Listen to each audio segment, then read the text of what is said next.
Welcome back to part 3. I'm Matt Wyman. And I'm Matt Romeo. And this is Between Two Matts.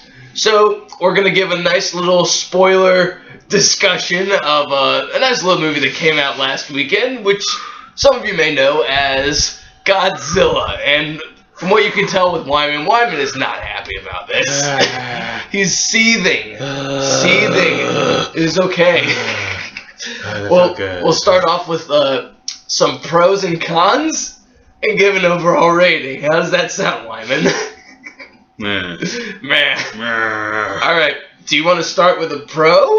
If you have any pros for this movie? I have one pro. Okay. The new look for Godzilla is very cool. Very cool. That's it. Because, yeah, I agree, because it is very traditional. But modern at the same time. They didn't make him look like Doomsday. Like in like in the stupid... Did you like that? Yeah, that was funny. They didn't make him look stupid like they did in the 1998 version. They made him look like a real creature. Like it was a bear dinosaur hybrid-ish kind of creature, which was awesome. Yep. My pro is going to have to be the monster fighting at the end, because we're doing spoilers. We're going to do spoilers. Alert. The end fight scene, while it's very oddly paced, there were some aspects of it that were awesome. Mainly atomic breath.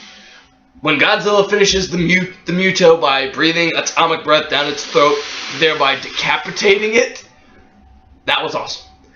So, Wyman, do you want to move on to some cons? I will agree with the fact that was very cool, Romeo. But enthusiasm is at an all-time high. But I will try and make this as my cons as similar or as collectively and articulate as possible. Number 1, you kill off your best actor in the first 30 minutes. Are you kidding me? Number 2, Bryan Cranston is dead. Why? Number 3, why does he go back to Japan for 6 years? That makes no sense. He's just there. Why would he leave his family? He doesn't even care about his grandkid or his daughter-in-law. Or his son. Or his son. Who cares about his son? Yeah. He's like, dumb. How is he making money? No, makes sense. It doesn't make sense. The person who's driving your plotline is gone in the first 30 minutes, and so you're left with Kick-Ass? That makes no sense at all. Also, it's shot from, like, his point of view a lot, which, who cares about him? These are monsters. They are giant atomic breath-breathing monsters. We want to see them. We don't want to see the stupid human point of view. I honestly think that half the budget was gone when Godzilla walked through the Golden Gate Bridge and like, oh, well, we can't do anything else. Kind of like what they did with Smog and the Desolation of Smog. Yeah. It's like, oh, we just blew our load there. All right, so here comes the cock tease. Okay, here we go. Here we go. I'm going to give you a scenario of how the first opening monster battle is going to play out, and Wyman is going to accurately give his reaction, because I literally watched him as this happened. So, it's at an airport. The Muto is being a douche, stomping on stuff, and, being a douche. But then you see Godzilla's foot stomp down on a plane. And the foot is literally the size of... the monster's the size of his shin. Yeah. Come on! Then the creature decides to do the, we're gonna fight roar. Fight's gonna come up. Yeah. But then Godzilla stomps again. And then the camera starts to pan up. The music is starting to swell. It's building. It goes up to his torso. Goes up to his face. He's giving a badass look. The music swells. He roars. And then... and Wyman just threw a pillow. Why? And then on top of that, it cuts to humans, and then it shows the fight happening on the news. On the news! Are you kidding me? On the fucking news. Yeah, it was a pretty big. They do that twice. You guys. Are you kidding me? Also, the monster, the other bad monster, or whatever. It's a parasite? No, it's not. It's too big to be a Parasite. It's way too big to be a Parasite. It makes no sense. Your continuity is completely gone. Maybe the smaller one would have been. Yeah, but it's now the male version of the female one that is like this is like a 300-foot. What's that thing from Attack of the Clones? Oh, an Acklay? Yeah, it's a 300-foot Acklay. Like, are you kidding me? It makes no sense at all. Also, that thing that's the size of your shin just picked you up and flew you around.